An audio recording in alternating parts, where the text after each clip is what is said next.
Hello everyone, कैसे हैं आप सभी लोग। आई होप आप सभी लोग बढ़िया होंगे। चलिए इस वीडियो की शुरुआत करते हैं, जिसमें हम लोग देखने वाले हैं क्वेश्चन नंबर 33 से, क्योंकि इसके पहले वाली वीडियो में हम लोगों ने क्वेश्चन नंबर 32 तक कंप्लीट कर लिया था, जिसमें 16 क्वेश्चन मैथ के थे और 16 क्वेश्चन रीजनिंग के थे। आज जो हम लोग पेपर सॉल्व करेंगे वो मार्च में जो पेपर हुआ था, यानी जो पेपर आउट हुआ था, उसी का हम लोग सोल्यूशन देखने वाले हैं। तो चलिए शुरुआत करते हैं। क्वेश्चन नंबर 1 यानी क्वेश्चन नंबर 33 है। ये वीडियो का पहला है, लेकिन इसके पहले 32 हो गया था, तो यहां लिखा हुआ है 33। ठीक है, क्वेश्चन ये है, प्रथम 5 अभाज्य संख्याओं का योग कितना है। यानी हमें बताना है कि प्रथम यानी शुरुआत की 5 अभाज्य संख्याओं का योगफल कितना है। देखो, हर बार क्वेश्चन पूछा जाता है अभाज्य संख्याओं पर, चाहे वो ऐसे पूछ लिया जाएगा कि 1 से लेकर 50 तक कितनी अभाज्य संख्याएं हैं, या 1 से लेकर 100 तक कितनी अभाज्य संख्याएं हैं, या 50 से लेकर 100 तक के बीच में कितनी अभाज्य संख्याएं हैं, या शुरुआत की 10 अभाज्य संख्याओं का औसत कितना है। तो ये सारी चीजें आपको पता होना चाहिए। हमें सिर्फ एक चीज याद करना है कि 1 से लेकर 100 तक कितनी अभाज्य संख्याएं हैं और कौन कौन अभाज्य संख्याएं हैं। ठीक है, 1 से लेकर 100 तक 25 अभाज्य संख्याएं हैं, लेकिन कौन कौन है उसको 2-3 बार लिख लीजिएगा, आपकी प्रैक्टिस हो जाएगी। ठीक है, तो चलिए हम लोग शुरुआत करते हैं। क्वेश्चन ये पहला कह रहा है कि प्रथम 5 अभाज्य संख्याओं का योग कितना है। तो भैया जी, प्रथम 5 यानी पहली अभाज्य संख्या 2 है, ये इकलौती सम अभाज्य संख्या है। ठीक है, 2, 3, इसके बाद 5, इसके बाद 7, इसके बाद 11। कह रहा है इनका योगफल बताइए। तो भैया जी 5, 5, 10, 7, 17, 11, 28 हो गया। यानी कौन सा ऑप्शन सही है, बी वाला।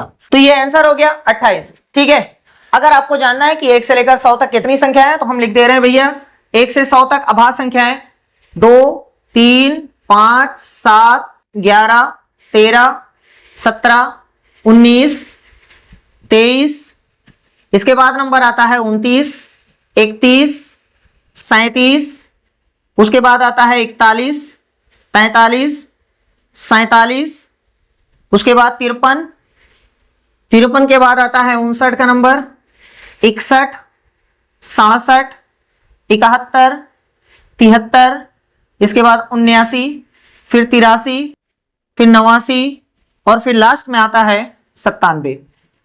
देख लो 25 संख्याएं हैं, 1, 2, 3, 4, 5, 6, 7, 8, 9, 10, 11, 12, 13, 14, 15, 16, 17, 18, 19, 20, 21, 22, 23, 24, 25। ऐसे आप भी लिख करके प्रैक्टिस कर लीजिएगा, 2 बार लिखिएगा, ये बैठ जाएगी हाथ पे। ठीक है, चलिए अब नेक्स्ट क्वेश्चन देखते हैं, क्वेश्चन नंबर 34।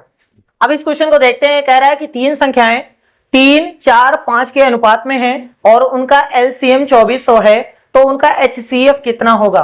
बहुत ही आसान क्वेश्चन है, पहले 2-4 स्टेप लिख करके यानी थ्योरी से बता दे रहे हैं, फिर ट्रिक से यानी एक स्टेप में बताएंगे। ठीक है, देखो क्वेश्चन कह रहा है कि 3 संख्याएं, जब भी अनुपात दिया रहता है तो हम मान लेते हैं पहली संख्या, दूसरी संख्या, तीसरी संख्या। देखो पहली संख्या कितनी हो जाएगी 3x, और दूसरी 4x, और तीसरी 5x, सबके साथ x लगा दिए हैं। एलसीएम, अगर हम खुद एलसीएम निकालें तो एलसीएम का मतलब होता है जो कॉमन है उसको लिखिए और जो बच रहा है उसको लिखिए। अगर हम देखें तो 3 का, 4 का, 5 का, 3 भी आएगा, 4 भी आएगा और 5 भी आएगा। x देखो यहां पर है, यहां पर है, यहां पर, तो सिर्फ एक बार लिखना है, यही है एलसीएम। और क्वेश्चन ने कहा है भैया जी हमसे ले लो 2400 एलसीएम है, तो यहां एलसीएम के प्लेस पर हम लिख दिया 2400। 3 गुणे 4 गुणे 5। अच्छा, हम लोग कर क्या रहे हैं, हम लोग x का मान निकालना चाह रहे हैं। जब x का मान आ जाएगा यहां पटकेंगे, पहली संख्या, दूसरी संख्या, तीसरी संख्या, उसके बाद HCF निकालेंगे। ठीक, चलो देखो x का मान अगर हम निकालना चाहते हैं तो x बराबर हो गया, ये तीनों वहां से नीचे आ जाएंगे,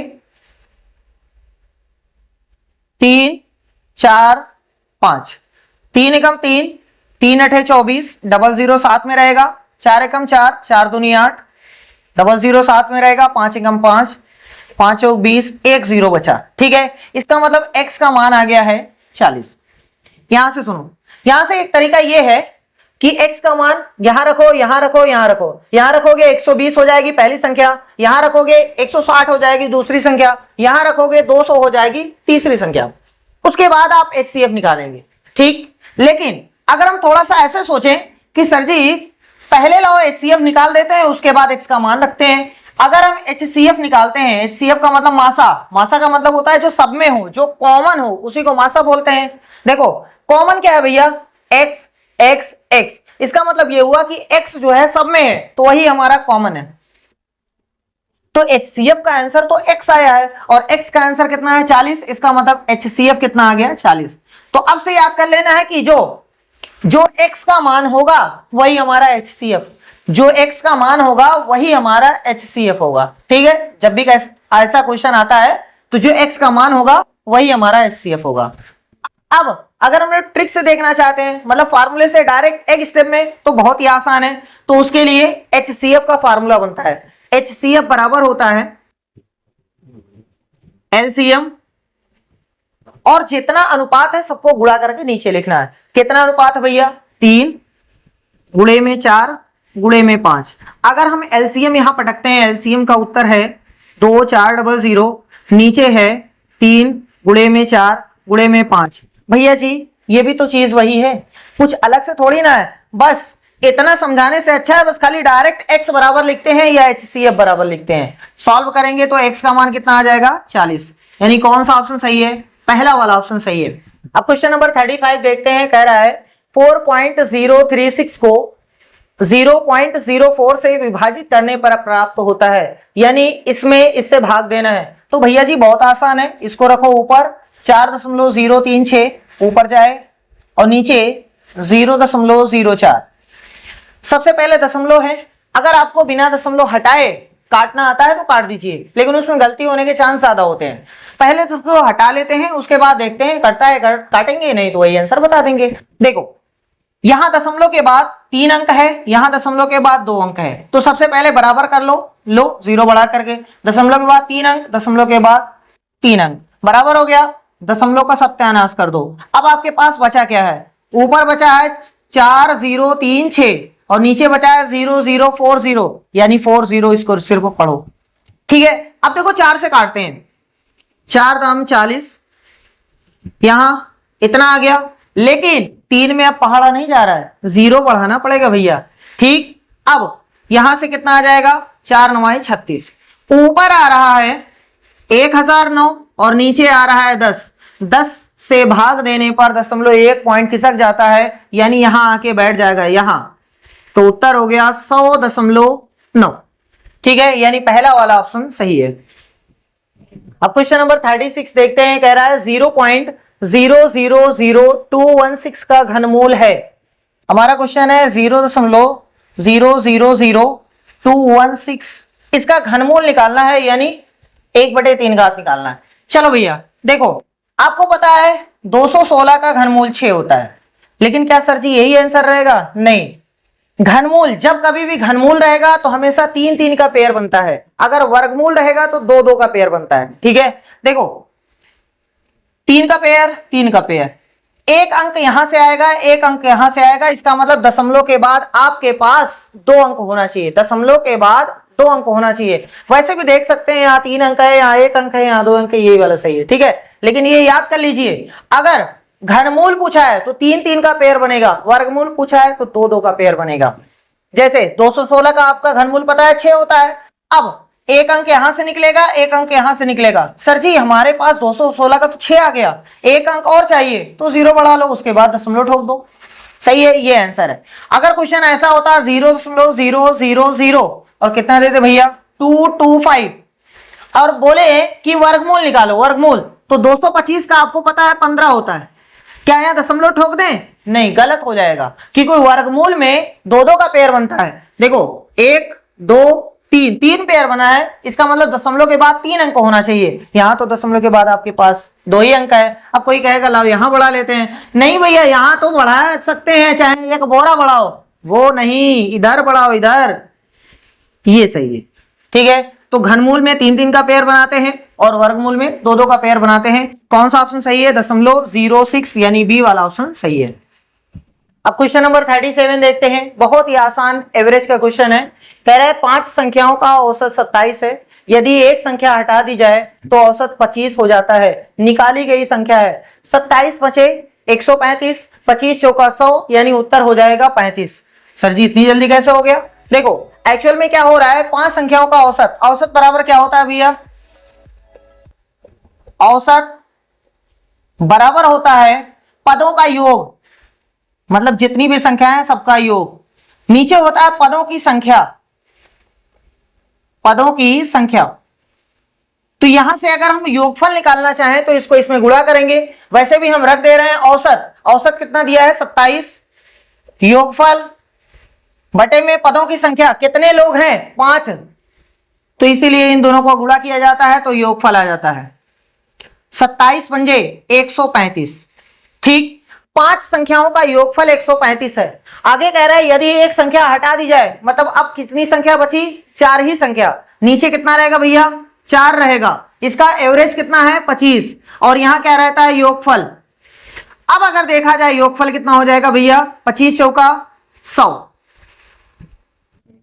जब 5 संख्याएं थी तो योगफल 135 आ रहा था, जब 4 संख्याएं बची हैं तो योगफल 100 आ रहा है। इसका मतलब कौन चली गई है, तो भैया जी पहले 135, अब बचा 100, घटा के देख लो 35 उसमें से निकल चुका है, यानी वो जो संख्या जो गई है उसका मान 35 रहा, इसलिए ऑप्शन सी वाला सही है। ठीक है, इसको डायरेक्ट हम कर सकते हैं 27 पंजे 135, 25, अब कितनी संख्या बची है 4 ही ना, तो 25 चौका 100, 135 माइनस 100, उत्तर आ गया 35। ठीक है, अब क्वेश्चन नंबर 38 देखते हैं। कह रहा है 34, 47, 29, 41, 33, 69 का माध्यक क्या है। देखो 3 चीजें होती है भैया, एक जो हमारे क्वेश्चन में है वो एक होता है माध्य, जिसको हम लोग बोलते हैं समांतर माध्य, या इसी को एक नेम से और जाना जाता है औसत। ठीक, एवरेज। एवरेज क्या होता है भैया जी, पदों का योग बटे पदों की संख्या, सबको जोड़ करके जितने लोग हैं उससे भाग देंगे, उत्तर हो जाएगा माध्य का। लेकिन हमसे पूछा है माध्यक, माध्यक का मतलब होता है बीच वाला नंबर, लेकिन उससे पहले हम अपने आंकड़ों को या तो आरोही क्रम में लिखेंगे या तो अवरोही क्रम में लिखेंगे, या तो बढ़ते क्रम में लिखेंगे या तो घटते क्रम में लिखेंगे। चाहे जिस क्रम में लिखो आंसर 100% सही आएगा। तो चलो हम बढ़ते क्रम में लिखते हैं। सबसे पहले सबसे छोटा लिखेंगे 35, फिर उसके बाद 34, उसके बाद किसका नंबर आएगा भैया, अच्छा उससे पहले 29 था, चलो 29 हो गया, 33, 34, फिर 47, 41, 47, 69। ठीक है, 41, 47, 69। बीच वाली संख्या देखो कितने लोग हैं 6, 6 के बीच में कुछ नहीं। जब भी बीच में कुछ नहीं आता है तो इन दोनों संख्या को पकड़ते हैं, जोड़ करके आधा कर देते हैं, यानी 2 से भाग दे देते हैं। पहले 34 धन 41 करते हैं और बटे में 2। तो जब यहां से जोड़ेंगे, यहां से 5 आ गया, यहां से 7 आ गया, बटे में 2 आ गया। बस भैया इसको भाग दे दो, 2 तिहाई 6, 2 सते 14 और उसके बाद 0.5 यानी 37.5, यही आपका आंसर है। तो हमने देखा माध्य क्या होता है, माध्यक। एक चीज और होती है बहुलक। बहुलक का मतलब होता है कि जो संख्या सबसे ज्यादा बार आती है उसको बहुलक बोला जाता है, लेकिन इसमें कोई ऐसी संख्या नहीं जो बहुत ज्यादा बार आई है। ठीक है, जब संख्या बहुत ज्यादा बार आती है, जो संख्या सबसे ज्यादा बार आएगी उसी को बहुलक बोला जाता है। इसको बोलते हैं मीन, इसको बोलते हैं मीडियन और इसको बोलते हैं मोड। अब क्वेश्चन नंबर 39 देखते हैं, बहुत ही आसान क्वेश्चन है। कह रहा है 2 सह अभाज्य संख्याओं का गुणनफल 117 है, उनका एलसीएम होना चाहिए। सह अभाज्य संख्या क्या होती है भैया, सह अभाज्य संख्या 2 ऐसी संख्या जो किसी भी संख्या से ना कटे, 2 ऐसी संख्या जो किसी भी संख्या से ना कटे। जैसे हमारे पास कुछ भी ले लेते हैं भैया 6 और 7, क्या कोई ऐसी संख्या है जो दोनों को काट दे, कोई ऐसी संख्या है ही नहीं जो दोनों को काट दे, एक को छोड़ करके, एक को छोड़ करके। ठीक है, कोई ऐसी संख्या नहीं है जो दोनों को काट दे। अगर नहीं कट रही है दोनों तो यही दोनों सह अभाज्य संख्याएं हैं। जैसे 6 और कुछ भी लिख देते हैं, 5 लिख देते हैं, या फिर 9 और 10 लिख देते हैं, या फिर 8 और 15 लिख देते हैं। कोई ऐसी संख्या है जो इन दोनों को काट दे, नहीं है ना, इसका मतलब ये लोग हैं सह अभाज्य संख्या। अब सर जी सुनो, सह अभाज्य संख्याओं का गुणनफल 117 है तो उनका एलसीएम कितना होगा। जब कभी भी संख्याएं सह अभाज्य रहेंगी तो उनका HCF जो रहेगा हमेशा 1 रहेगा। HCF, अरे भैया जब कॉमन निकल ही नहीं रहा है तो आंसर 1 ही तो आएगा HCF। ठीक है, और एलसीएम क्या होगा सर जी, उनका गुणनफल, उनका गुणनफल यानी संख्याओं का गुणनफल। ये हमेशा याद रखिएगा, अगर संख्याएं सह अभाज्य हैं तो उनका HCF 1 रहेगा हमेशा और उनका एलसीएम उन दोनों का गुणनफल। तो यही तो क्वेश्चन कह रहा है, 2 सह अभाज्य संख्याओं का गुणनफल 117 है, उनका एलसीएम होना चाहिए। अरे भैया 117 होना चाहिए, सही है, गुणनफल ही तो एलसीएम होता है। ये तो HCF रहेगा, कह रहा उनके HCF के बराबर, ऐसा कैसे हो सकता है? HCF तो 1 है, गुणनफल तो 117, ये कैसे सही हो सकता है? इसका मतलब ऑप्शन बी वाला सही है। अब क्वेश्चन नंबर 40 देखते हैं, बहुत ही आसान क्वेश्चन है। कह रहा है कि यदि 1/3 प्लस 1/2 प्लस 1/x बराबर में है 4 हो तो x का मान ज्ञात कीजिए। हमारा क्वेश्चन है 1/3 plus 1/2 plus 1/x is equal to 4। x का मान निकालना है, चाहे इधर एलसीएम लो चाहे उधर एलसीएम लो, चाहे जो करो सब सही है। ठीक है, तो भैया देखो हम इसका पहले एलसीएम लेकर के उधर भेजते हैं। ठीक है, देखो कैसे करते हैं, 2 एकम 2, 3 एकम 3, नीचे आ गया 3 दूनी 6, ये इतना हो गया बराबर में 4, ये 5/6 है, 1/x 4, 5/6 उधर जाएगा माइनस में हो जाएगा।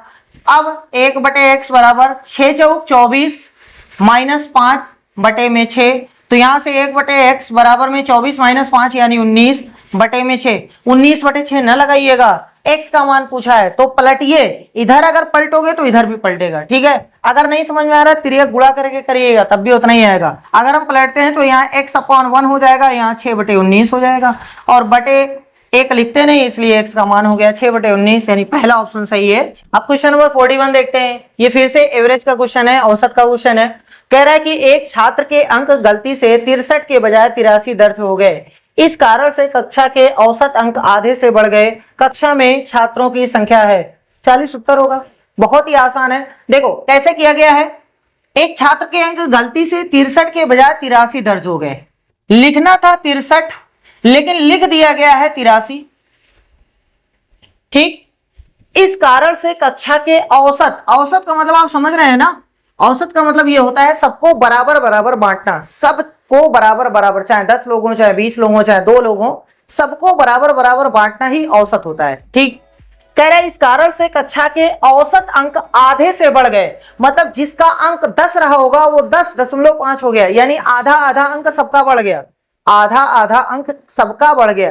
तो वही पूछा है कि कक्षा में छात्रों की संख्या कितनी है भैया। अब देखो आराम से, 63 लिखना था 83 लिखे, यहां नंबर कितना बढ़ा 20, देख लो 20 नंबर एक्स्ट्रा हुआ, 20 नंबर बढ़ गया, लेकिन जब सब में बटा तो कह रहा कि आधा आधा नंबर ही मिला सबको, तो कितने लोग रहे होंगे भैया, इस 20 नंबर को एडजस्ट करने के लिए आधा आधा मिलेगा। अगर हम आपसे कहें कि हमारे पास 2 रुपया है, 4 लोगों में बांटो, कितना कितना पड़ेगा, 50 पैसा, 50 पैसा है ना। चलो ऐसे नहीं समझ में आ रहा है, अगर हमारे पास 5 रुपया है और कह दें कि इस 5 रुपए को मिलाने से 1-1 रुपया सबका बढ़ गया, तो कितने लोग रहे होंगे, तो इसका मतलब 5 लोग रहे होंगे, 1-1-1-1-1 रुपया सब लोग बांट लिए होंगे, 1-1 रुपया बढ़ गया होगा, 5 लोग रहे होंगे।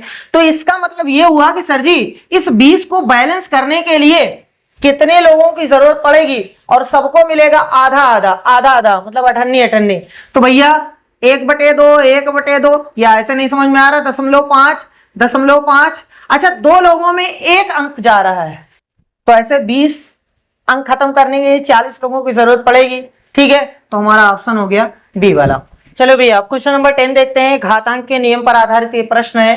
कह रहा है कि यदि 5 की घात x + 3 बराबर है 25 की घात 3x - 4 तो x का मान कितना है। जितने भी मैथ के क्वेश्चन होते हैं, जिनको मैथ आता है उनके लिए सब सारे क्वेश्चन जो है वो आसान ही लगते हैं, है ना। वैसे ये भी एक हलवा ही क्वेश्चन है।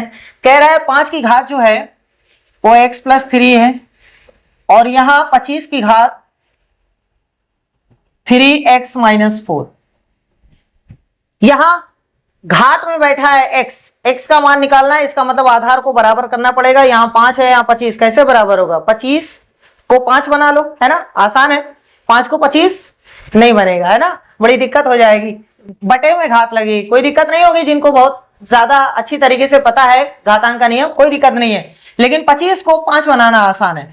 चलो भैया देखो, क्या हम इसको ऐसा लिख सकते हैं, 5 का वर्ग 3x - 4, ये तो बाहर है, घात की घात होने की वजह से दोनों आपस में गुणा हो जाएंगी, यानी 5x + 3 ये यहां रहेगा, और यहां 5 इसका सब में गुणा तो 6x - 8, बस ये दोनों बराबर। तो भैया जी इन दोनों को बराबर कर दो, x + 3 = 6x - 8, इसको इधर बुलाओ या इसको इधर बुलाओ, आपकी मर्जी है। 3 ये प्लस का 8 = 6x ये चचा जान इधर गए -x, यहां से 5x और यहां से 11, तो 11 बटे में 5 है ना, x का मान हो गया 11 बटे में 5। कहाँ है भैया 11 बटे 5? 11 बटे 5 यही एक ही ऑप्शन है। अब क्वेश्चन नंबर 43 देखते हैं। कह रहा है कि 1210 रुपए को ए बी सी के बीच विभाजित किया गया ताकि ए और बी का अनुपात 5:4 और बी सी का अनुपात 9:10 हो, तो सी को मिलता है, यानी सी को कितने रुपए मिलता है ये आपको बताना है। बस ए और बी का अनुपात दिया है, बी और सी का अनुपात दिया है, पहले ए बी सी का अनुपात निकालो, उसके बाद बांट दो, जितना सी को मिलेगा वो आंसर हो जाएगा। देखो ए बी का अनुपात जो है वो 5:4 है, बी और सी का अनुपात जो है 9:10 है। हमें चाहिए ए बी सी का अनुपात, ए बी सी। एक तरीका ये है पड़ोसी वाला मेथड, जहां जगह खाली हो वहां पटक दो। एक तरीका ऐसे डायरेक्ट निकाल सकते हैं, जब कभी भी ए बी बी सी ऐसे देखो दोनों कनेक्ट होने चाहिए, तो इन दोनों को गुणा करो, ए बन जाएगा 5×9 45, अनुपात लगाइए, इन दोनों को गुणा करिए तो बी बन जाएगा 4×9 36, इन दोनों को गुणा करिए तो सी का मान हो जाएगा, काम खत्म। अगर ये कट रहा है तो काट दीजिए, नहीं कट रहा है तो चलने दीजिए, कौन सी दिक्कत है। अब भैया ए का हिस्सा इतना है, बी का हिस्सा इतना है, सी का हिस्सा इतना है, किसका हिस्सा पूछा है, सी को कितना मिलता है, सी को कितना मिलता है, तो सी का पार्ट कितने रुपए को बांटना है, 1210 रुपए को, 1210 रुपए को बांटना है। जितने रुपए को बांटना है उसको ऊपर रखते हैं, इनका योगफल नीचे, हमेशा इनका योगफल नीचे। सर जी 45 और 36 और 40 कितना हो जाएगा भैया, यहां से तो हो गया 85, चलो जोड़ देते हैं 4×5 11 हासिल 1, तो यहां से कितना हो गया, यहां से 12 121, सही है, ये हमेशा रहेगा हमेशा। अब सी का हिस्सा चाहिए तो सी वाले से गुणा करो, अगर बी का हिस्सा चाहिए तो बी वाले से गुणा करो, अगर ए का हिस्सा चाहिए तो ए वाले से गुणा करो। हमें फिलहाल सी का बताना तो हम सी वाले से गुणा करते हैं, भैया एक बार, भैया एक बार, लेकिन अभी 0 बचा हुआ है, तो 10 × 40 यानी उत्तर आ गया 400, काम खत्म, पहला वाला ये ऑप्शन है। चलिए भैया क्वेश्चन नंबर 44 देखते हैं। साधारण ब्याज का क्वेश्चन है, बिना फार्मूले के, बस बेसिक अंडरस्टैंडिंग से समझ करके आंसर देना है। क्या कह रहा है, 5% वार्षिक साधारण ब्याज पर निवेश की गई किसी धनराशि का मूल्य 40% तक बढ़ाने में कितना समय लगेगा। एक साल में कह रहा है 5% बढ़ता है, अरे 5% बढ़ता है इसका मतलब ब्याज मिलता है ना, तो 5% बढ़ता है एक साल में, 2 साल में 10 हो जाएगा, 3 में 15, 4 में 20, तो 40% बढ़ने में कितना समय लगेगा। अरे भैया 40 में 5 से भाग दे लो, 8 साल में बढ़ जाएगा, बस बात खत्म। सी वाला ऑप्शन सही है, बिना कुछ लिखे। अब क्वेश्चन नंबर 45 देखते हैं। दो घनों के आयतन का अनुपात 8:27 है, उनके सतह क्षेत्रफल का अनुपात कितना होगा। देखो ये आयतन का अनुपात है, हमें भुजा से मतलब है, अगर भुजा मिल गई तो अगर क्षेत्रफल पूछ रहा है तो वर्ग करेंगे, आयतन पूछ रहा है तो घन करेंगे, है ना। फिलहाल दो घनों के आयतन का अनुपात जो है 8:27 है, यानी एक घन जिसका अनुपात ऊपर है, एक घन जिसका अनुपात नीचे है। ऊपर भी भुजा रही होगी, चलो नीचे भी भुजा रही होगी, या फिर आप डायरेक्ट ऐसे याद कर लीजिए कि सर जी ये अनुपात दिया है, हम इसका घनमूल निकाल लेंगे। 8 का घनमूल 2 होता है, 27 का 3 होता है, यानी ऊपर 2 आएगा नीचे 3 आएगा। सर जी बात यही है, यहां से उठाओ यहाँ क्यूब रूट बनेगा, यहां से उठाओ यहाँ क्यूब रूट बनेगा, मतलब छोटका बटे बड़का, तो यहां से घनमूल यानी छोटा सा ऐसे, तो यहां से ऊपर 2 आया नीचे 3 आया, यानी छोटे वाली घन की भुजा जो है वो 2 और यहां से ये 3 है। हम सेंटीमीटर नहीं कह सकते, पता नहीं क्या होगा, है ना भैया। 2 है और ये 3 है। जब भुजा पता चले गई तो क्षेत्रफल पूछा है, क्षेत्रफल भुजा का वर्ग होता है। अब कोई कहेगा सर जी सतह के क्षेत्रफल 6 सतह होती है, लिख दो भैया, कौन सी दिक्कत है। 6a² बटे में 6 बड़का a², ये 6 और 6 शहीद हो जाएगा। इसीलिए डायरेक्ट कहा जाता है कि जब कभी भी आयतन पूछे तो उसका घन कर दो, जब कभी क्षेत्रफल पूछे तो वर्ग कर दो। देख लो भैया, a का मान 2 है, 2 का वर्ग, और बड़का वाला 3 है, इसका वर्ग, यानी ऊपर 4 और ये 9, 4:9। तो हमें मेन मतलब है भुजा से, अगर भुजा मिल गई, अगर आयतन पूछता है तो क्यूब कर देंगे, और अगर क्षेत्रफल पूछता है तो वर्ग कर देंगे, उसके बाद अनुपात देख लेंगे। अब क्वेश्चन नंबर 46, x बराबर 3 और y बराबर -2, समीकरण 4px - 3y बराबर 12 का एक समाधान है यानी हल है। तो p का मान है, देखो हमारा जो समीकरण है 4px है और माइनस में है 3y और बराबर में है 12। यहां पर x का मान 3 रखना है और y का मान -2 रखना है। जहां x है वहां 3 रख दो, तो 4p गुणे में 3 माइनस जहां y है वहां -2 रख दो, रख दिया गया है, बराबर में 12। यहां से सॉल्व कर लो, p का आंसर जितना होगा वही आपका आंसर है। देखो 4 तिहाई 12p हो गया, यहां से माइनस का माइनस में गुणा करेंगे तो +6, ये इधर जाएगा माइनस का हो जाएगा तो 12p, 12 - 6 तो 12p बराबर में है 6, तो p बराबर 6 ऊपर उसके नीचे 12, 6 कम 6, 6 दूनी 12, यानी p बराबर 1/2 यानी हाफ यानी पागल। ठीक है, अब क्वेश्चन नंबर 47, y² - 7y + 12 का गुणनखंडन है यानी फैक्टराइजेशन है। तो भैया जी एक तरीका ये है कि अगर आपको गुणनखंड करना आता है, जो कि क्लास 8th में पढ़ाया जाता है, नहीं 8th में नहीं पढ़ा है आपने तो 9th में जरूर पढ़ा होगा। ठीक है, एक तरीका ये है कि लाओ इसको गुणनखंड करते हैं, किनारे किनारे नंबर का गुणा करते हैं, 12 का 1 में गुणा करेंगे तो 12 आया, 12 के 2 ऐसे टुकड़े करते हैं जिनको जोड़ने या घटाने पे बीच वाला नंबर आना चाहिए और गुणा करने पर फिर से 12 आना चाहिए। तो भैया जी 4 धन 3, 4 तिहाई 12, जोड़ने या घटाने पर 7 आ गया। ठीक, अब इस 7 को हटाते हैं, यहाँ 4 धन 3 रखते हैं, y² - 7 हट गया, 4 धन 3, यहां बाहर y + 12। एक स्टेप हम बढ़ा करके बताते हैं, कुछ लोग डायरेक्ट यही लिखते हैं, क्या लिखते हैं, y² माइनस से अंदर गुणा करते हैं और y से भी गुणा करते हैं, तो माइनस का 4 आ गया, y भी साथ में रहेगा, यहां से -3y आ गया, प्लस का 12 आ गया। ठीक, अब देखो अलग अलग पेयर बनाते हैं, उसके बाद कॉमन लेते हैं। भैया जी y -4 यहां से बचेगा, बीच वाला जो निशान रहेगा उसको पटक दिया करिए, कोई दिक्कत नहीं, लेकिन अगर माइनस पटकेंगे तो अंदर का साइन बदल दिया करिए, और अगर प्लस पटकते हैं तो कोई दिक्कत नहीं। जैसे हमने माइनस पटका है, यहां से कॉमन 3 तो y ये हो गया माइनस, y -4 y -4, अगर दोनों ब्रैकेट बराबर है तो आपका क्वेश्चन सही है, नहीं तो गलत है, फिर से जाके चेक करिए, तब ये चीज फिर से कुछ और आएगा। ठीक है, चलो y -4 दोनों ब्रैकेट को एक ब्रैकेट में पटक दिया, एक्चुअल में कॉमन लिया गया। ठीक है, और बचा कितना, y -3। भैया जी एक में आ रहा है y -4, एक में आ रहा है y -3, कहीं है, नहीं है, ये तो कहीं नहीं भैया, इसका मतलब ठोको, ये वाला ठोको। अब क्वेश्चन नंबर 48 देखते हैं, लेकिन उससे पहले इसके पहले वाले क्वेश्चन में हमने जो बताया है फैक्टराइजेशन मेथड, उसका एक मेथड और है कि सर जी जो ऑप्शन दिया है ना उनको आपस में गुणा करके देखो क्वेश्चन के बराबर होता है कि नहीं होता है। अगर जिसमें गुणा करने पर बराबर हो गया ऊपर वाले के तो समझ जाइएगा वही आंसर है। ठीक है, ऑप्शन के थ्रू भी जा सकते हैं। चलिए अब लास्ट क्वेश्चन देखते हैं मैथ का, इसके बाद रीजनिंग देखेंगे। कह रहा है अवलोकनो 2 3 7 9 7 1 इतना लिखा हुआ है का बहुलक है। बहुलक इसका मतलब जो संख्या सबसे ज्यादा बार आती है उसी को बहुलक बोलते हैं। देखो हमें दिखाई दे रहा है कि एक जो है वो ज्यादा बार आ रही है, 1 बार 2 बार 3 बार।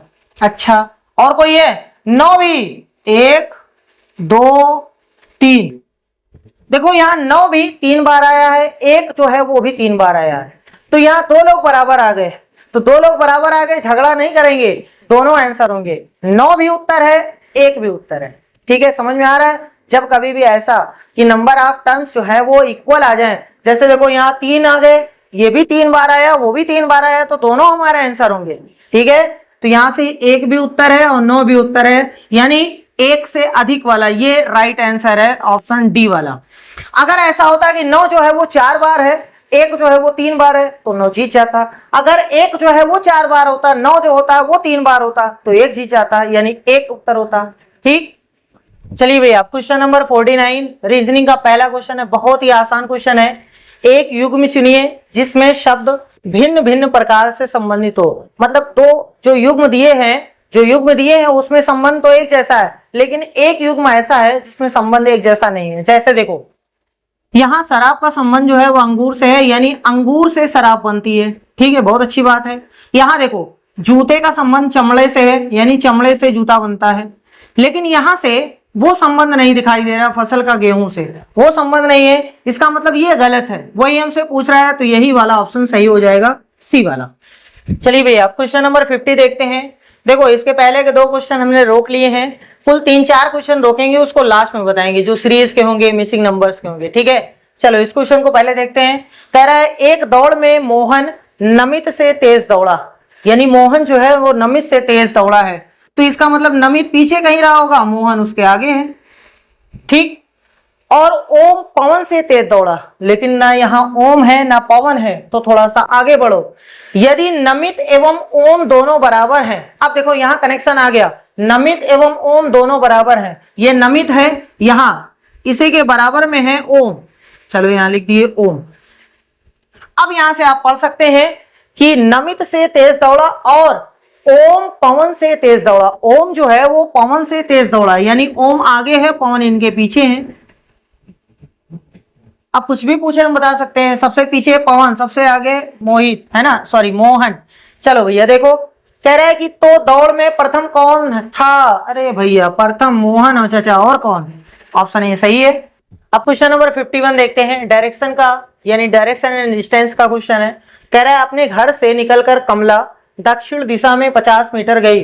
देखो मान लो ये इसका घर है, यहां से दक्षिण, भैया जी ऊपर होता है उत्तर, नीचे दक्षिण, दाहिने साइड पर पूरब और इधर होता है पश्चिम। ठीक है, तो ये कह रहा है कि कमला दक्षिण दिशा में 50 मीटर गई, यहां से ये 50 मीटर इधर जा रही है।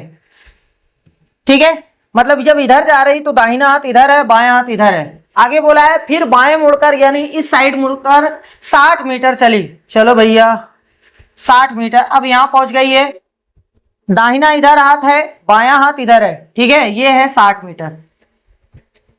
अब क्या बोला है, वह पुनः दाएं मुड़कर मतलब इधर मुड़कर 30 मीटर चली। चलो भैया 30 मीटर चला दिए। अब क्या है, इधर दाहिना हाथ है, इधर बायां हाथ है। अब उसे अपने घर सीधे पहुंचने के लिए कितने मीटर चलना पड़ेगा? भैया जी यहां से निकली है, यहां पहुंची है, यहां से वो सीधे जाना चाहती है, मतलब ये वाली डिस्टेंस कवर करना चाहती है, तो आपको बताना है यहां से लेकर, सपोज कर लो ये ए है, ये बी है, यहां से डायरेक्ट दूरी कितनी है, कैसे निकलेगा?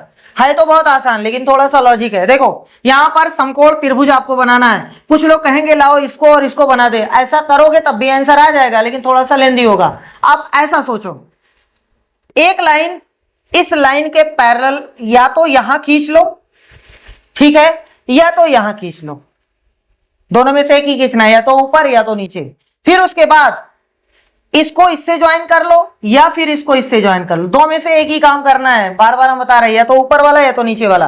अगर आप ऊपर वाला नहीं करते हैं, नीचे वाला करते हैं, तो ऐसे रहेगा, देखो। और अगर आप ऊपर वाला काम करते हैं, ऐसे मिलाते हैं, तो नीचे हटाओ। अब देखो हम ऊपर से ही सॉल्व कर दे रहे हैं, कौन सी दिक्कत है, चाहे जहां से करो।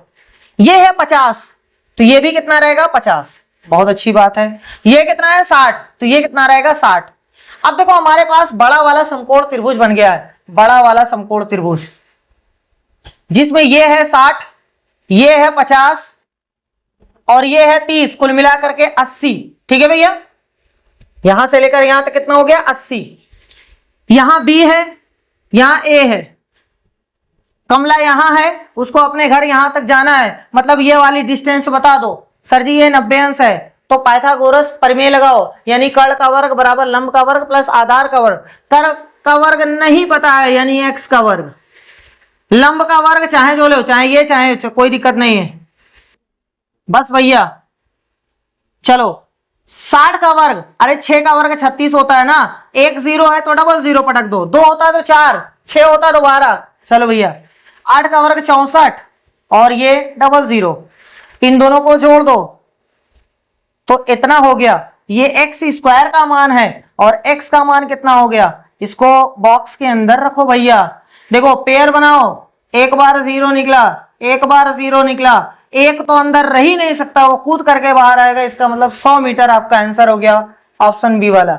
याद कर लो, याद कर लो, समकोण त्रिभुज में अगर ये 60 80 दोनों मिलकर के 60 80 हैं, इधर उधर चाहे जाओ, तो इसका मान 100 होता है।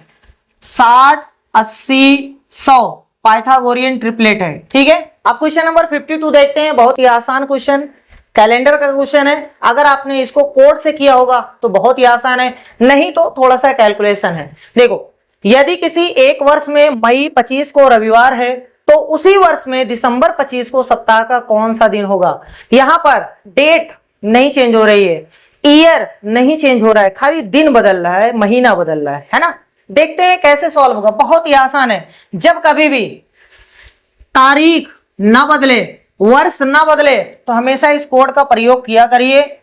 1440 250 36 1 46। इससे तो बहुत काम आसान हो जाता है। ये जनवरी है, ये फरवरी है, ये मार्च है, ये अप्रैल है, ये मई है भैया, ये मई है और ये दिसंबर है। देखो आराम से देखो, कह रहा है कि मई में कौन सा दिन है, रविवार है, तारीख वही है, तारीख वही है। मई का कोड 2 है, दिसंबर का कोड 6 है। यहां पर ये 2 लिखा है, यहां 6 लिखा है। कितना बड़ा भैया, 4 बढ़ गया है। देखो ये 4 ज्यादा है ना, तो रविवार में 4 जोड़ दो आंसर। बस इतना ही छोटा सा काम करना है। अगर तारीख ना बदले, वर्ष वही रहे, कोई भी दिक्कत नहीं है। मई में पूछा है, दिसंबर में पूछा है, तो मई में 2 है, इसका 6 है, यानी कैलेंडर 4 दिन आगे बढ़ा दीजिए भैया जी। रविवार तो सोमवार, मंगल, बुधवार, गुरुवार, यानी आपका आंसर हो जाएगा गुरुवार। ठीक है। अगर कोई कह रहा है सर जी अगर ऐसा हो जाए, ये मई है, यहां जुलाई का पूछा हो तो भैया 2 और 0 में है ना, यानी अपने कैलेंडर को 2 दिन पीछे लेके आओ, काम खत्म। सही है, इस तरीके से कर सकते हैं। चलिए भैया क्वेश्चन नंबर 53 कह रहा है एक कूट भाषा में कालीकट को 82 51 896 और देलई को 73 5 41 लिखा जाता है, तो उसी कूट भाषा में कलकत्ता को कैसे लिखा जाएगा। देखो कालीकट को क्या लिखा है, इसको लिखा गया है 82 51 896, 82 51 896। और दिल्ली को क्या लिखा गया है, लिखा गया है 7 3 5 4 1। अब उसके बाद आपसे पूछा गया है कैलकाटा को, है ना। चलो भैया देखो, यहां ये कोट वैसे नहीं बना है कि इसका 3 होता है, 3 से 8 बन गया है, ये 1 है 2, ऐसे कुछ नहीं है। बस सी को 8 लिखा गया है, ए को 2 लिखा गया है, एल को 5 लिखा गया है, आई को 1 लिखा गया है, सी को 8, यू को 9, टी को 6 ऐसे लिखा गया है। ठीक है। देखो हमें सी से स्टार्ट करना है। सी का कोड कितना है 8, ए का, ए देखो यहां है 2, एल का कितना है 5, सी का सर जी, सी का तो यहां है देखो 8, चाहे यहां से ले लो, यू का 9 है, टी का कितना है 6 है, फिर 6 और ए का कितना है सर जी वो 2 है। अब कोई कहेगा सर जी इसमें भी दिखाइए, हाँ देख लो भैया, देखो यहां पर डी का 7 है, ई का 3 है और एल का देखो 5 है, देखो इसमें आ रहा है ना, एच का 4 है और आई का 1 है, देखो इसमें आ रहा है, इसका मतलब यही कोड है 82 58 96 62। कहां है भैया 82 58 96 62, पहला वाला ही ऑप्शन सही है। अब देखते हैं क्वेश्चन नंबर 54, डायरेक्शन का क्वेश्चन है। कह रहा है पी क्यू आर एस एवं टी एक कमरे में एक वृत्त में बैठे हैं। देख लो, सपोज कर लो ये एक वृत्त है, मान लो भैया ये एक वृत्त है, 5 लोग बैठे हैं पी क्यू आर एस एवं टी, और पांचों का जो मुंह है वो एक दूसरे के सामने है, यानी अंदर की तरफ है। पी का मुंह दक्षिण पश्चिम दिशा की तरफ है। दिशा आपको पता है ना भैया, ये उत्तर, ये दक्षिण, ये पूरब, ये पश्चिम। इसके बीच वाली डायरेक्शन को, दोनों के बीच में है ना, तो उत्तर पूर्व बोलते हैं, उत्तर पूर्व, या पूर्व उत्तर बोल दो कोई दिक्कत नहीं है, बात वही है। इन दोनों के बीच वाले को उत्तर पश्चिम बोलते हैं, उत्तर पश्चिम। इन दोनों के बीच वाला यानी दक्षिण पूर्व, और ये दक्षिण पश्चिम, ये है दिशाएं। अब देखो पी का मुंह दक्षिण पश्चिम दिशा की तरफ है भैया, ये दिशा हो गई, ये सब दिशाएं है ना। चलो लो 8 दिशा हमने इसमें बना दिया। कह रहा पी का मुंह जो है वो दक्षिण पश्चिम दिशा की तरफ है। दक्षिण पश्चिम है कहां, देखो ये है, यानी ये है, इसकी तरफ मुंह है, तो कहां बैठेगा, तो यहां बैठेगा ना, तभी तो इधर मुंह रहेगा। कौन बैठा है यहां पर, पी बैठा है। आगे बढ़ो। तथा एस का मुंह दक्षिण पूर्व दिशा की तरफ है। दक्षिण पूर्व किधर है भैया, ये वाला है, तो एस यहां बैठेगा तभी तो इसका मुंह इधर रहेगा। आगे अब कहां पहुंचे, क्यू तथा टी क्रमशः पी एवं एस के सामने है। फिर से सुनो, Q तथा T क्रमशः P एवं S के सामने है। इसका मतलब Q जो है वो P के सामने और T जो है वो S के सामने। तो P के सामने कौन है भैया? Q है, और T जो है वो S के सामने, मतलब यहां है। यहां तक समझ में आया? आगे R जो है वो S एवं Q के मध्य समान दूरी पर है। S एवं Q, देखो S एवं Q, इसके बीच में बैठा हुआ है R है। सबका मुंह आपको पता है, इधर है भैया, इधर है सबका मुंह, ठीक है। अब क्या कह रहा है? R का मुंह किस दिशा में है? R यहां बैठा है, इसका मुंह इधर, यानी ये किधर है भैया? पूरब की तरफ। बस काम खत्म, यानी ए वाला ऑप्शन सही है। चलिए भैया क्वेश्चन नंबर 55 रैंकी का क्वेश्चन है। कह रहा है लड़कियों की एक पंक्ति में कविता बाईं तरफ से 9वीं है तथा गौरी दाईं तरफ से 16वीं है। यदि वे अपने स्थानों की अदला बदली कर लें तो कविता बाईं तरफ से 25वीं हो जाती है। पंक्ति में कुल कितनी लड़कियां हैं? देखो एक पंक्ति लगी हुई है, ऐसे सपोज कर लेते हैं, इधर जो है वो बाएं है, इधर जो है वो दाएं है। कह रहे हैं लड़कियों की एक पंक्ति में कविता बाईं तरफ से 9वीं है, मतलब इधर से मान लो यहां जो है वो कविता है, इसकी रैंक है 9वीं, यानी 9वें नंबर पे आती है, इसके पहले 8 लोग हैं। तथा गौरी दाईं तरफ से 16वीं है, इधर से ये गौरी है, ये 16 नंबर पे है, यानी इसके पहले 15 लोग हैं। ठीक है, कोई दिक्कत तो नहीं है। यदि वे अपने स्थानों की अदला बदली कर लें तो कविता, स्थानों का मतलब यहां से कविता उठ करके यहां चली जाए, गौरी यहां चली जाए, मतलब यहां पर अब पहुंच गई है 16वें नंबर पे कविता, और ये जो है वो इधर से गौरी। अब देखो ध्यान से देखो, यहां 9 लिखा हुआ है। कह रहा है कविता बाईं तरफ से 25वीं हो जाती है। कविता इधर से बाईं तरफ से, मतलब इधर से ये 25वें नंबर पे पहुंच गई, 25वें। काम खत्म भैया। 25 धन 16 माइनस 1 आंसर।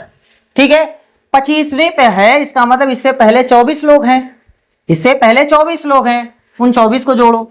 ये इधर से 16वें पे है, इसका मतलब इसके पहले 15 लोग हैं और एक खुद कविता, तो जोड़ दो भैया, कुल मिलाकर के कितना हो गया? 40।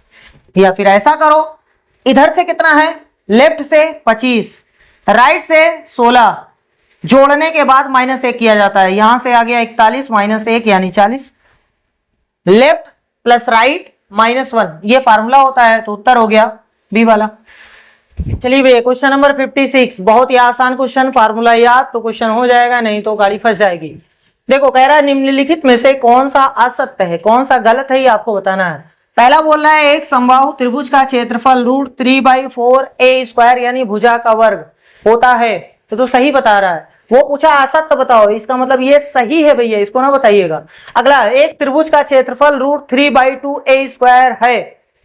किसी भी त्रिभुज का क्षेत्रफल √3/2a² नहीं होता है, नहीं होता है। ठीक है, इसका मतलब ये गलत है, वही तो वो पूछ रहा है कौन सा गलत है। वृत्त का क्षेत्रफल πr² है, ये भी सही है। ये ना बताइएगा सही वाला, गलत वाला पूछा है, इसका मतलब इसमें तीनों में से सिर्फ यही वाला गलत है, तो यही वाला इसके हिसाब से सही होगा। अब इस वाले क्वेश्चन को देखते हैं। कह रहा है कि एक वृत्त का क्षेत्रफल उसकी परिधि का 2 गुना है। वृत्त का क्षेत्रफल क्या होता है? πr², उसकी परिधि का 2 गुना, परिधि क्या होती है? 2πr, इसका 2 गुना यानी 2 से गुणा कर दो। कह रहा वृत्त की त्रिज्या यानी r का मान बताओ। अरे भैया इतना आसान, पाई गया तेल लेने, r इधर 2 बार है, r इधर 1 बार है, तो 2 बार में से 1 बार कट गया, 1 बार इधर से कट गया, बचा r, और यहां 2 दूनी 4, तो r बराबर 4, काम खत्म हो गया। चलिए भैया क्वेश्चन नंबर 58, बहुत ही अच्छा क्वेश्चन है।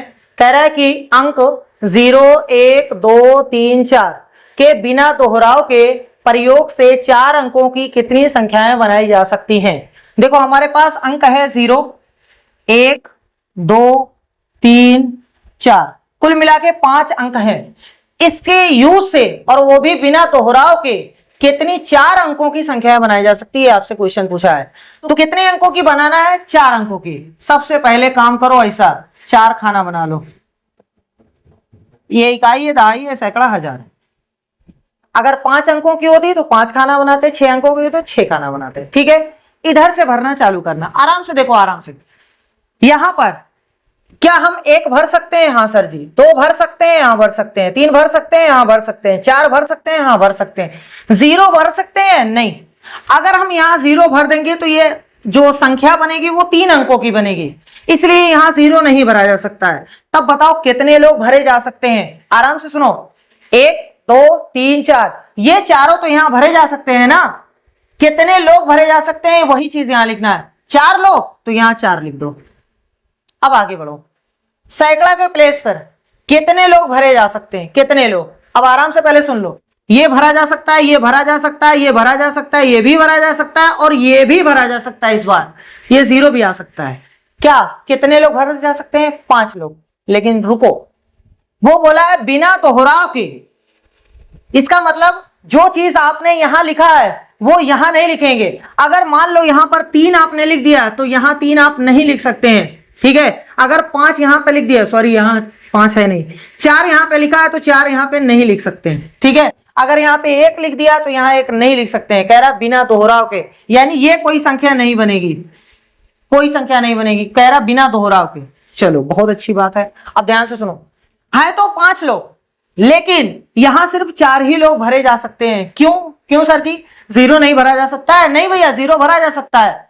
उसके अलावा इन चारों में से किसी एक को हमने यहां पटक दिया है, किसी एक को हमने यहां पटक दिया है, तो अब 1 लोग गायब, बचे यहां पर 4 लोग, तो 4 लोग यहां भरे जा सकते हैं। सही है। आगे सुनो, इसमें कितने लोग भरे जा सकते हैं? सर जी 1 यहां भरा गया है, 1 यहां भरा गया, 2 निकल चुके हैं, अब बचे 3 लोग। तीनों में से कोई ना कोई एक यहां पर रहेगा, ठीक है। यहां भरने के लिए, यहां भरने के लिए, फिर से सुनो, यहां भरने के लिए भैया जी 1 यहां भरा गया, 1 यहां भरा गया, 1 यहां भरा गया, 3 अंक निकल चुके हैं। हमारे पास टोटल 5 है, 2 ही लोग तो बचे, 2 यहां भरा जा सकता है। बस जितने आए हैं उनको गुणा कर दो, यही आपका उत्तर हो गया। 4 चौक 16, 16 तिया 48, 48 दूना 96, और 96 कहीं है नहीं, इसलिए इसमें ऑप्शन होगा कोई नहीं, कोई नहीं, ठीक है। फिर से सुन लो, जितने अंकों की संख्या होगी उतने बॉक्स बना लो। टोटल कितने अंक हैं? टोटल कितने अंक हैं? 5। लेकिन 5 में से 0 यहां नहीं भरा जाएगा। क्यों? क्योंकि ये भैया अगर 0 यहां भर देंगे ना तो ये 3 अंकों की संख्या बचेगी। इसका मतलब 5 में से 4 ही लोग यहां भरे जा सकते हैं। 4 में से कौन भरा जाएगा ये बात की बात है, लेकिन पहले ये सुनो, 4 ही लोग भरे जा सकते हैं, ठीक। अब जब एक बंदा यहां बैठ चुका है, अब हमारे पास इस 5 में से 1 यहां बैठा है, तो 4 ही लोग बचे हैं। 4 में से यहां 4 में से कोई भी हो सकता है। 1 यहां बैठ गया, अब 3 ही लोग बचे हैं, तो 3 में से कोई भी हो सकता है। 1 यहां बैठ चुका है तो 3 लोग हो चुके हैं, 2 ही लोग बचे हैं, तो 2 यहां रख दो। सही है। अगर कोई कह रहा है कि सर जी ये बताइए अगर यहां लिखा होता दोहराव के साथ तब उत्तर कितना आता? दोहराव के साथ, हाँ दोहराव के साथ। सुनो देखो, 5 लोगों में से 0 यहां नहीं भरा जाएगा, ये तो कंफर्म है। 4 लोग तो भरे जा सकते हैं, ठीक। आगे बढ़ो सर जी, अब यहां कितने लोग भरे जा सकते हैं? अब यहां 5 में से 5 भरे जा सकते हैं। क्यों? क्योंकि यहां जो बैठा है उसको यहां दोहराया जा सकता है ना। वही हम क्वेश्चन बता रहे हैं, बिना दोहराव के नहीं, दोहराव अगर रहे तो यहां 5 में से कोई भी, अगर यहां आपने 1 डाला तो यहां पर भी 1 हो सकता है, कोई दिक्कत नहीं दोहराव वाले में। तो आपने यहां 4 लोगों से भरा, अब कितने हैं? 5। सर जी यहां हो गया, यहां कितने लोग आ सकते हैं? वही 5 आ सकते हैं। यहां कितने आ सकते हैं? वही 5 आ सकते हैं। तो ये आपका आंसर हो गया कितना भी है? 20 यहां से, 25 यहां से, तो 20 गुणे 25 यानी 500। सही है, मैं सही किया? 5 20, 20 पंजे 100, 100 25। सही है। तो ये तरीका है अगर दोहराव है और नहीं दोहराव है। क्वेश्चन नंबर देखते हैं 59। थोड़ा सा अच्छा क्वेश्चन है, कोडिंग एंड डिकोडिंग का क्वेश्चन है। कह रहा है कि एक कूट भाषा में मिल्टन को LMRJGK और माउस को CQSMK लिखा जाता है, तो उसी भाषा में टेकन को कैसे लिखा जाएगा? देखो मिल्टन को क्या लिखा गया है? MILTON, इसको लिखा गया है LMRJGK,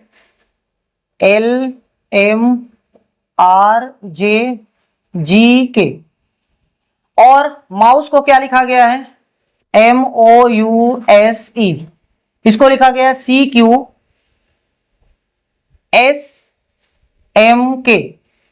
जब भी कभी भी आपको कोडिंग डिकोडिंग मिले तो सबसे पहले आपका दिमाग इस पे जाना चाहिए, कहीं जंबल तो नहीं किया गया है, ये इसको उधर फेंका गया है, उसको इधर बुलाया गया, पहले दिमाग इसी पे जाना चाहिए, नंबरिंग नंबरिंग छोड़ करके। ठीक है, देखते हैं एम यहां आ गया है, आई तो यहां आई नहीं, इसका मतलब यहां पर जंबल नहीं किया गया है, नंबरिंग का खेल है। देखते हैं, नंबर लिखते हैं।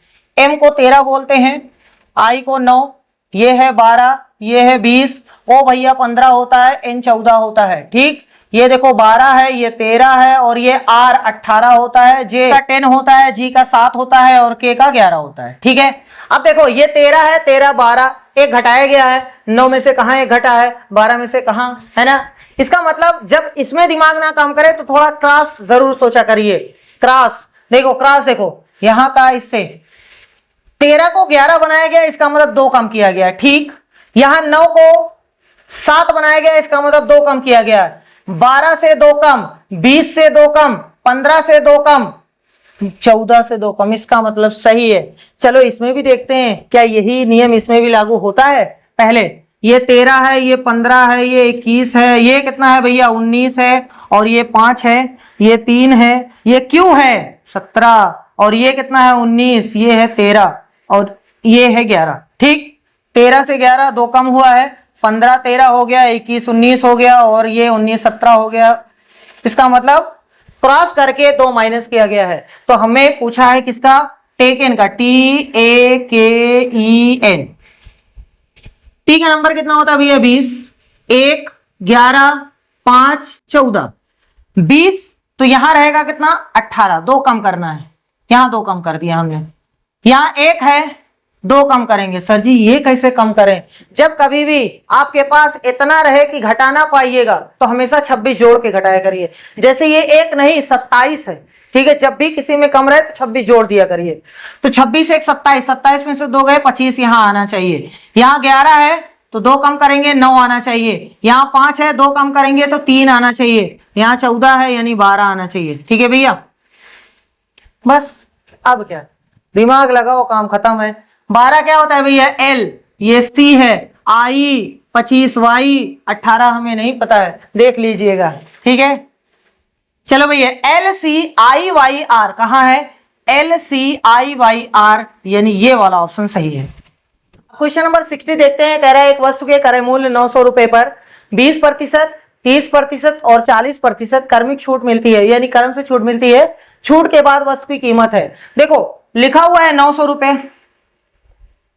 पहले 20% निकालो, उसके बाद घटाओ, जितना बचा उसके लिए रहो, फिर उसका 30% निकालो, फिर घटाओ, उसके बाद जितना बचा उसको लिए रहो, फिर उसके बाद 40% निकालो, उसमें से घटाओ, जितना बचे वो आंसर। एक तरीका ये है। दूसरा तरीका ये है कि सर जी 900 पर कितना प्रतिशत छूट है, 20%, 20% छूट मिल रही है तो लेगा कितना, 80% वो लेगा ना। अरे 20% की छूट दे रहा है तो 80% लेगा ना, यानी 900 का 80% का मान निकाल दो, ये एक आंसर आएगा। अभी सॉल्व नहीं कर रहे हैं लेकिन ये एक आंसर आएगा। इसका कह रहा है 30% नहीं लेगा, मतलब 70% तो लेगा ना। चलो 70% निकाल दो, इसका एक कुछ मान आएगा। अभी सॉल्व नहीं कर रहे, अभी कर दे रहे। कह रहा है उसका 40% नहीं लेगा, इसका मतलब 60% तो लेगा, इसका 60% निकाल दो। बस यही फाइनल आंसर होगा सॉल्व करने के बाद। हम सॉल्व करते हैं, यहां 900 है, गुणे 80/100 है, गुणे 70/100 है, और यहां 60/100 है। 2 0 गया तेल लेने, 1 0 1 0 इससे गए शहीद हो गए, यहां से ये शहीद हो गया। ये 10 रोके रहेंगे, दशमलव लगाने में काम आएगा। बाकी ऊपर गुणा करते हैं, यहां 9 बचा है, यहां 8 बचा है, यहां 7 बचा है, यहां 6 बचा है, बटे में 10, 9 8 72, गुणे में 7, गुणे में 6, बटे में 10, 72 सते कितना, 7 दूनी 14 हासिल 1, 7 सते 49 1 50, गुणे 6 बटे में 10, 6 चौक 24 और 6 पंजे 30, बटे में 10। दशमलव उठाओ, यहां से यहां पटक दो, इसका मतलब 302.4, यही आपका फाइनल आंसर है।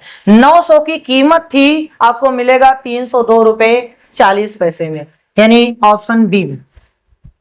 अब क्वेश्चन नंबर 61 देखते हैं। कह रहा है समान पैटर्न का अनुसरण करते हुए दी गई श्रृंखला में लुप्त अक्षर ज्ञात कीजिए। श्रृंखला हमारे पास है सी, उसके बाद एल है, फिर डी है, फिर खाली स्थान है, फिर एच है, फिर वी है। अगर हम इसका नंबर देखते हैं तो ये कितना है भैया जी, 3 है, ये 12 है, ये 4 है, यहां गायब है, ये 8 है और ये है 22। देखो कुछ लोग इसको ऐसे बताते हैं कि सर जी यहां से एक जुड़ा है, यहां से कुछ और जुड़ा है। नहीं भैया, ऐसे कुछ नहीं है। देखो क्या हुआ है, एक्चुअल में क्या हुआ है, देखो ये यहां पर अगर अंतर निकालते हैं तो सर जी यहां पर जुड़ा हुआ है 9, ठीक, यहां कितना जुड़ा हुआ है, यहां 18 जुड़ा हुआ है। ये क्या सर जी, ये कहां से जुड़ा हुआ है भैया जी, ये 4 नहीं बल्कि 30 आप पढ़ो, इसमें 26 जोड़ के पढ़ो, 26 जोड़ के तो ये 30 है। तो 12 में जब 18 जोड़ेंगे तो 30 होता है, सही है। चलो बहुत अच्छी बात है। यहां 9 जुड़ा है, यहां 18 जुड़ा है, इसमें जुड़ेगा 36। अभी हम प्रूव करके आपको दिखाते हैं। 9 का डबल 18, 18 का डबल 36, 36 का डबल 72, 72 का डबल 144। हम आपको जोड़ जोड़ सबको दिखा देते हैं। देखो ये 3 है, 3 में 9 जुड़ेगा तो 12 आ गया, 12 में 18 जुड़ेगा तो 30। सर जी ये तो 4 लिखा है। अरे भैया 30 लिखा है ना, इसमें से 26 कम कर लो, कितना लिखा हुआ है, देखो 4 लिखा हुआ है ना। 4 में कितना जोड़ना है, 36। तो जब 4 में 36 जोड़ोगे तो कितना हो जाएगा, 40। सर जी 40 तो 26 से ज्यादा है, तो 26 माइनस कर दो तो कितना बचा है, 14। सर जी यहां 14 रहेगा, 14 यानी n रहेगा, n यही रहेगा n, ठीक है। अभी इतना समझ में आया। सर जी प्रूव करिए आगे, देखो कर दे रहे हैं। 14 प्लस 72 कितना होता है, 14 प्लस 72, सर जी ये तो हो गया 86। 26 26 26 26 26 कम करते रहो जब तक एकदम छोटा नंबर ना बचे। अगर हम 26 दुना 52 कम करते हैं, अगर इसमें से 52 कम करते हैं, अरे चाहे एक बार 26 कम करो, चाहे 2 बार, चाहे 3 बार, चाहे जितनी बार कम करो इतना ही होगा, ठीक है। चलो 3 बार इकट्ठे कम कर देते हैं। 26 3 बार कम करते हैं यानी 26 गुणे 3 यानी 78 हम माइनस करते हैं। 78 अगर हम माइनस करते हैं तो 86 माइनस 78 का मान होता है 8, सही है। 86 माइनस 78 का मान 8। अभी इस 8 में अगर 144 जोड़ेंगे तो 144 और 8 कितना हो गया भैया, 152। देख लो ये 152 ही लिखा हुआ है, नहीं समझ में आ रहा है सर जी, तो 26 26 26 26 26 घटाते रहो, अभी ये 22 ही आएगा। हम डायरेक्ट 26 पंजे जो होता है ना 130 होता है, हम 5 बार 26 घटाने से अच्छा है 130 घटा देते हैं। जब 130 घटाएंगे तो यहां बचेगा 22, देखो लिखा हुआ है 22, सही है। इसका मतलब यहां 9 जुड़ा है, अगले वाले में उसका डबल जुड़ा है, अगले वाले में उसका डबल जुड़ा है, अगले वाले में उसका डबल जुड़ा है, अगले वाले में उसका डबल जुड़ा है। तो इसका राइट आंसर होगा n यानी 14, बी वाला ऑप्शन सही है। अब चलो भैया जो 3 क्वेश्चन बचे हुए हैं ना, वो दिमाग को खराब करने वाले क्वेश्चन है। देखो इसमें कह रहा है विषम छाटिए। ये जितने भी क्वेश्चन है ना सब में कॉन्ट्रडिक्शन बनी रहती है, यानी कोई कहेगा ये सही है, कोई कहेगा ये सही है। लेकिन जैसे देखो ये क्वेश्चन है ना, हम इसमें तीनों को सही कर सकते हैं, ये भी सही कर सकते हैं, ये भी सही कर सकते हैं, ये भी सही कर सकते हैं, ये भी सही कर सकते हैं, ठीक है। और ये भी तो ऑलरेडी सही हो, जितने ऑप्शन है सबको सही कर सकते हैं, लेकिन हमारे सही करने से सही आंसर नहीं माना जाएगा। ये जो क्वेश्चन बनाया है उसने क्वेश्चन बनाते वक्त जो अपने दिमाग में रखा होगा कि हाँ हम ये सोच के बना रहे हैं इसका ऑप्शन, वो जैसा सोचा है अगर हम भी वैसा सोच लेंगे तब हमें 1 नंबर मिलेगा, नहीं तो नहीं मिलेगा, ठीक है। आपके और हमारे सही करने से क्वेश्चन सही नहीं होगा, जैसा वो सोचा है अगर हम भी वैसा सोच ले गए तो 1 नंबर मिल जाएगा, ठीक है। तो इसलिए ये सब जितने भी क्वेश्चन होते हैं ना कॉन्ट्रडिक्शन वाले होते हैं, कई आंसर सही हो सकते हैं। देखो जैसे अगर हम इसको देखें तो हम इसको देखो सही कर सकते हैं, कैसे सर जी, इसमें देखो इसमें दोनों जो है वो सम संख्या है, इसमें दोनों विषम, एक सम है एक विषम है, इसमें दोनों एक सम है एक विषम है, इसलिए ये सही है, अलग है ना।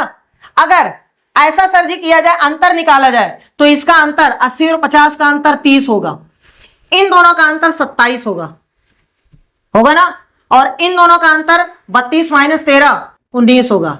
देखा जाए अंतर 3 से कट रहा है, 3 से कट रहा है, लेकिन ये नहीं कट रहा है, तो ये वाला सही हो गया, ये भी सही था, ये भी दूसरे लॉजिक लगाए, ये सही आ गया। हम इसको भी सही कर सकते हैं। देखो आराम से देखो, अगर हम ऐसे देखें कि सर जी 50 का डबल 80 नहीं होता है, 13 का डबल 32 नहीं होता है, लेकिन 27 का डबल 54 होता है, तो हम इसको भी सही कर देंगे, सही है। लेकिन जहां तक हमें लगता है जहां तक हमें लगता है उसने क्या सोचा है, उसने ये सोचा है ना सहअभाज्य संख्याओं वाला। सहअभाज्य संख्या, सहअभाज्य संख्या का मतलब कोई ऐसी संख्या ना मिले जो दोनों को काट दे। जैसे देखो ये 2 से कट रही है ना, ये 3 से कट रही है, लेकिन ये किसी से नहीं कट रही है, किसी से नहीं कट रही है, इसलिए ये ऑप्शन हमारे अकॉर्डिंग सही होगा। पता नहीं 1 नंबर मिलेगा कि नहीं, आपके हिसाब से क्या होगा कमेंट करके जरूर बताइएगा। नेक्स्ट क्वेश्चन देखते हैं अब।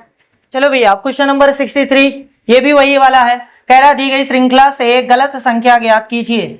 40, 96, 864। देखो पहले अपने दिमाग में डाल लो, अगर 3 संख्या है तो उसमें हम गलत सबको बना सकते हैं, पहले वाले को, दूसरे वाले को, तीसरे वाले को। कम से कम 4 संख्या होनी चाहिए, कम से कम 4 संख्या, यानी जो रूल लग रहा है ना वो कम से कम 2 बार लगना चाहिए। इसलिए आपने कोडिंग डिकोडिंग में देखा होगा कि 2 बार वो नियम दिया जाता है, एक बार फिर उसके बाद पूछा जाता है। यहां देखो जैसे हम आपको दिखा दे रहे हैं, जैसे अगर कोई कह रहा है कि सर जी हम चेकिंग करेंगे 2 से काटेंगे, तो 2 से तो सभी कट जा रहे हैं। 3 से चेक कर लो, 3 से ये कट जाएगी, ये कट जाएगी, लेकिन ये नहीं कटेगी, तो ये वाली सही हो गई, है ना। इस तरीके से देखो तो ये सही है। अगर कोई ऐसा कहता है कि सर जी लाओ हम ऐसा करते हैं, इसको 2.4 से गुणा करेंगे तो ये बन जाएगा, लेकिन अगला वाला 2.4 से गुणा करोगे तो नहीं बनेगा, तो वो वाली गलत हो गई इसका मतलब। ठीक है। अच्छा अगर कोई कहेगा सर जी लाओ भाग दे करके देखते हैं, अगर इसमें इससे भाग देंगे तो उत्तर 9 आता है, लेकिन जब इससे इसमें भाग देंगे तो उत्तर 9 नहीं आता है, इसका मतलब फिर ये गलत हो गई। तो भैया जी इसमें जो वो सोचा है ना वही सही होगा। ठीक है, लेकिन फिलहाल हमारे हिसाब से ये क्वेश्चन ही थोड़ा सा मिस्टेक है। एक संख्या और देनी चाहिए, एक संख्या कम से कम और देनी चाहिए। वैसे इसका राइट आंसर जहां तक हमें लगता है अगर इसी से देखा जाए तो ये 40 ही है। चलिए भैया लास्ट क्वेश्चन देखते हैं, जो कि काफी टेढ़ा क्वेश्चन है। ये क्वेश्चन एक्चुअल में हमें समझ में नहीं है, पता नहीं ये कैसे बना हुआ है। आंसर निकालने की बात है तो हम निकाल दे रहे हैं, पता नहीं कितना आ रहा है उनका, हमारा कितना आ रहा है वो देखिए। देखिए लिखा हुआ नीचे दी गई आकृतियों में से लुप्त संख्याएं ज्ञात कीजिए। देखो यहाँ 64 है, 36 है, 16 है, 12 है। एक्चुअल में अगर ऐसे देखा जाए 64 का वर्गमूल 8 होता है, 8 का डबल 16 लिखा हुआ है। 36 का वर्गमूल 6 होता है, 6 का डबल 12 लिखा हुआ है। तो भैया जी यहां कौन सी वर्गमूल वाली संख्या रहेगी जिसका वर्गमूल निकालें डबल करें इतना आएगा। ये तो 25 है, यहां 5 तो यहां 10 होना चाहिए, 10 तो है ही नहीं। ठीक है, पता नहीं कैसे बना हुआ है, लेकिन अगर आंसर ऐसे निकाला जाए, पता नहीं लॉजिक सही है कि नहीं सही है। देखो एक लॉजिक ये कह रही है कि सर जी इस वाले बॉक्स में आप देखिए ध्यान से, पूर्ण वर्ग संख्या है, पूर्ण वर्ग संख्या है, पूर्ण वर्ग संख्या है, और ये पूर्ण वर्ग संख्या नहीं है। इसका मतलब एक के अंदर 3 पूर्ण वर्ग संख्या है और एक जो है वो पूर्ण वर्ग संख्या नहीं है। ऐसे यहां पर भी 3 पूर्ण वर्ग संख्या होगी, एक पूर्ण वर्ग संख्या नहीं होगी। एक पूर्ण वर्ग संख्या नहीं है तो ये और ये और ये तीनों होनी चाहिए। एक तो है, इन दोनों के प्लेस पे पूर्ण वर्ग संख्या होनी चाहिए। 81 9 हो सकता है, 16 81 हो सकता है, मतलब ये दोनों सही है। इसका मतलब ये वाला ऑप्शन सही है, एक से अधिक। वैसे हमें ये लॉजिक समझ में नहीं आया, पता नहीं क्या सही है। आपके अकॉर्डिंग कैसे है क्वेश्चन आप जरूर कमेंट करके बताइएगा।